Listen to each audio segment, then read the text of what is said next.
What's going on, everybody, and welcome back to the channel. So I will be making schedule predictions for every single Power 5 team in college football this upcoming season. I will also do a subsequent conference standings video once I finish every team in a specific conference, just as a little synopsis of all of my schedule predictions. Anyway, let's go ahead and get into it with this one and the Georgia Bulldogs schedule predictions. And so just some quick thoughts on the Georgia program heading into 2022. I'm pretty high on Georgia next season. They're still by far the most talented team in their division, and like I said, by far, it's by a pretty decent margin there. They're incredibly well coached as well, year in, year out. Kirby Smart's one of the best young coaches in the game right now. They're coming off a national championship victory. Things are looking up for them. They're looking very good. Their schedule is also pretty generous next year. They'll be favored in every game they play in, likely by 2 scores or more for a lot of them, to be honest. They are going to be a pretty heavy favorite most every time they take the field next year. And, I don't think the program's going to take some massive drop-off from the national championship last year. And while they likely aren't going to be quite as good as they were last year, they're still a legitimate national title contender next season. I think the offense is going to be noticeably improved. Stetson Bennett is still a question mark for some people. I think at this point we know what he is. He's a really good quarterback. He may not be Bryce Young, but he's still a very good quarterback, and the numbers will show you that. Georgia's defense is going to be very good again. No, probably not what they were last year, especially early in the season. I think it'll take some time for the young talent, but they're still going to be very good. They're incredibly talented, very good team top to bottom. So let's go ahead and dive into the schedule this year, starting with some quick guaranteed wins for Georgia against teams that just have no hope of beating them next year, barring catastrophe. Those teams are Samford, Kent State, and Vandy. None of those 3 teams really have any prayer of competing with Georgia, so there's no point in spending any time on them. And so we open up here with Oregon in Atlanta, and this is an interesting opening weekend game in Atlanta that features Dan Lanning playing against his former team, opening his head coaching career. It'll be a very interesting matchup for a lot of off-the-field storylines and headlines to follow. That'll be very intriguing. But overall, Georgia is they're better than Oregon. They're better on talent. They have more experience. They're much better coaching staff at this point. I think Dan Lanning's going to do a very good job at Oregon. I think Oregon's going to be very good next year. I just don't think they're going to be in the playoff level caliber where Georgia's going to be hanging out around. Bo Nix at quarterback is, it's decent, but Bo Nix has played Georgia before multiple times. It's never worked out for him very well. I don't think it's going to change much here. I think Georgia pulls out a pretty good win here, probably by 2 scores, pulling away towards the end. I think Oregon will challenge Georgia a little bit early, especially some week 1 jitters, very young defense. But, again, I think Georgia pulls away towards the end, wins by probably 2 scores. Next one that I'm going to talk about is at South Carolina. This is the first game on the schedule that I think Georgia could legitimately lose, just because I'm very high on South Carolina heading into next season, and I know how good of a home field advantage Williams-Brice can be, especially early on in the season. This game's going to have immense hype and build up around it. Columbia is going to be going crazy. However, I think because of all of that hype and it being the SEC opener for Georgia, I think Georgia's going to come in, try to make a statement here. I think they're going to be very focused, completely locked in. And while I don't think they're just going to run all over South Carolina, I do think they're going to end up winning, again, by probably 2 scores or maybe more, despite a hard-fought game, especially early on. I think second half, though, you're going to see Georgia, superior depth, superior talent, really start to take its effect on the whole game. I don't think South Carolina is really in Georgia's tier as a team yet. I think they have a good shot in this one just because it's early in the season. Georgia's got a young defense on the road. For Georgia, it could be a tough spot, but I think Georgia pulls out the win there. Next game I want to talk about is at Missouri, and Missouri's a sneakily good team in the East next season. They seem to get slept on a lot, in my opinion. However, I just don't see them beating Georgia or even really staying very close to them, even at home for Missouri. I've got Georgia dominating this one most of the way. They're probably going to get a 3 or more score win. They're just a far superior team at all levels, top to bottom.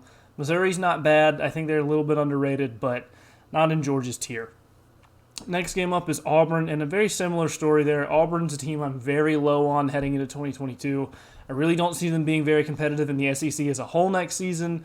I've already done a schedule breakdown for them, and I had them at 4-8, so I think that kind of tells you all you need to know about that. I know I'm lower on Auburn than a lot of people are, but I think Georgia's going to completely dominate this game. I think most logical people would agree with that. Auburn's going to be completely outmatched across the board. I think Georgia rolls there without much difficulty at all. Next game up is the Florida game in Jacksonville, and that is an interesting game next year. Florida's a very interesting team, and in year one under Napier, but I think it's a year or two too early for them to really compete against teams in Georgia's caliber consistently. I see them struggling in Jacksonville here. It's a huge game for them. First year under Napier, it's going to be their Super Bowl, I think, but I think Georgia's going to look at it as also a very big game. It's the Georgia-Florida game. There's no way Georgia's going to come in there and take them lightly. I think they're going to fight hard. I think they're going to give Georgia a tough run here, but ultimately I think Georgia pulls away, wins by 2 scores or more. It's kind of a trend here. I think Georgia's just that much better than most of the teams they're going to play against. They're just way more talented. Even if they don't bring their A game, they're the better team by a noticeable enough margin that I think over the course of 4 quarters you're really going to see it start to separate. I think Georgia wins there decently, easily. Definitely a hard-fought game early on, though. This game always is. Next game up is Tennessee, and that is another game that I have. I have about 4 games for Georgia that are considered, for me, like losable. Doesn't mean I think they're going to lose all 4 of them by any means, but I think there are 4 games where they could potentially drop one. I think Tennessee is probably the most commonly picked game for Georgia to lose by most people, and it's because, Tennessee's a very good team. Hendon Hooker is a legitimate threat at the quarterback spot. Heupel leads a very, very high-powered, very up-tempo offense that is just annoying to play against for anybody. It makes Tennessee a legitimate contender in every game they're in. However, this game is in Athens. I just don't see Tennessee coming into Sanford Stadium, pulling off an upset over a highly motivated Georgia team. Another rivalry here. There's a lot of trash talk that's going to go back and forth between the fan bases. This is going to be a pretty heated game. Last year it was decently heated, and then Georgia ended up pulling way away towards the end.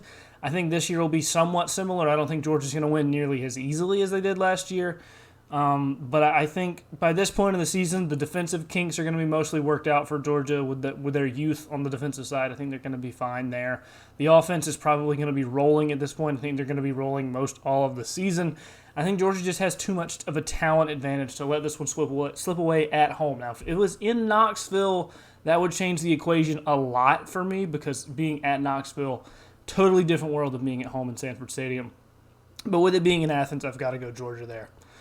Next game up is at Mississippi State, and to me, this is the scariest game of the season for Georgia because of a variety of factors. But first off, Mississippi State is an easily slept-on opponent. They don't get a lot of media hype, and they usually pull off one or more random upset, weird wins every year under Mike Leach. He just kind of has that sort of mystique around the program. Secondly, Will Rogers is a severely underrated quarterback for them. He can pose a real problem for even very good defenses. His numbers are obviously inflated. He plays in a Mike Leach system. They always are a little bit.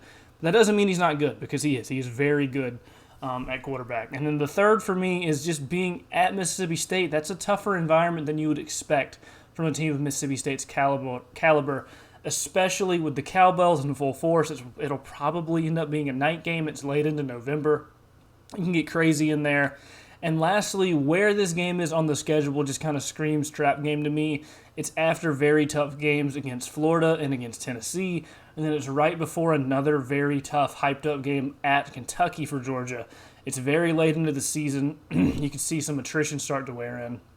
And I think Georgia could really just easily overlook Mississippi State and get themselves into some trouble early on the road.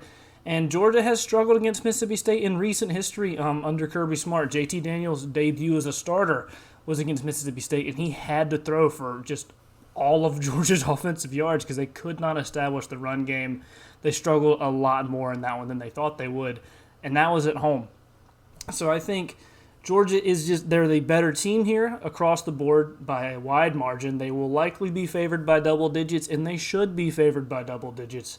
But I just don't see Georgia going 12-0 next season, and I think this is probably going to be the one game where if I had to pick one where they're going to slip up and lose a nail-biter in Starkville, picking one loss on a schedule like this is tough. It's kind of just a crapshoot, to be honest, but if I had to pick one, that's where it's going to be.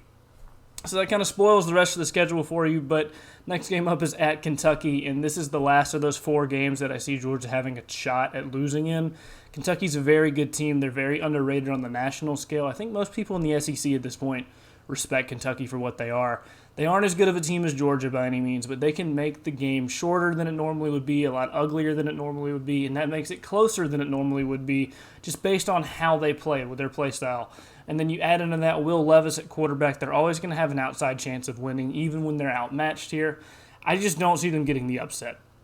I think Georgia's going to be way too focused at this point, going to be heading into a game very, very late in the season.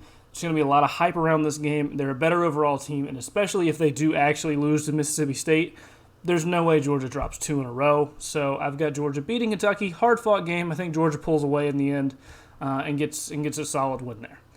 And then you end with Georgia Tech. This game technically is a rivalry game, but it really hasn't been in past years. Georgia Tech has been nowhere near the level of Georgia as a program. I expect that to continue next year. I think Georgia Tech is going to be an improved team. They could be a decent team in the ACC, but that does not mean they're going to be able to go into Sanford Stadium and upset Georgia next year. I've got Georgia winning big in that one. So that would make Georgia 11-1 on the season, which to me is the most likely record for them, despite them being favored in basically every game this year. I think they're going to be favored in every single game, probably by 2 scores in every single game. But I feel like Georgia's probably going to drop 1 on the schedule at some point. Most every team will. It's never a good idea to pick a team to go 12-0. It's very rare. Even the Alabamas of the world, it's very rare. It's just picking that one game.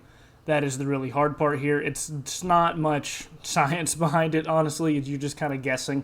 But I think it's either going to be South Carolina, Tennessee, Mississippi State, or Kentucky. I think they're the most likely losses. You could also see a loss to maybe Oregon or Florida. I find those less likely than the first 4 I mentioned. I picked Mississippi State mainly just because of the external factors, the trap game type of thing going on there. Not because I think that they're even remotely close to being better than Georgia or anything like that, but I had to pick one of those 4 games, and I picked Mississippi State.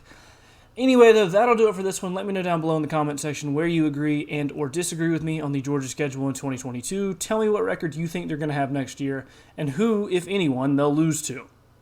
Also, if you've made it this far in the video, be sure to go ahead and leave a like and subscribe to the channel for more college football content in the future, because it does help out tremendously. Thank you all so much for watching, and I will see you guys next time.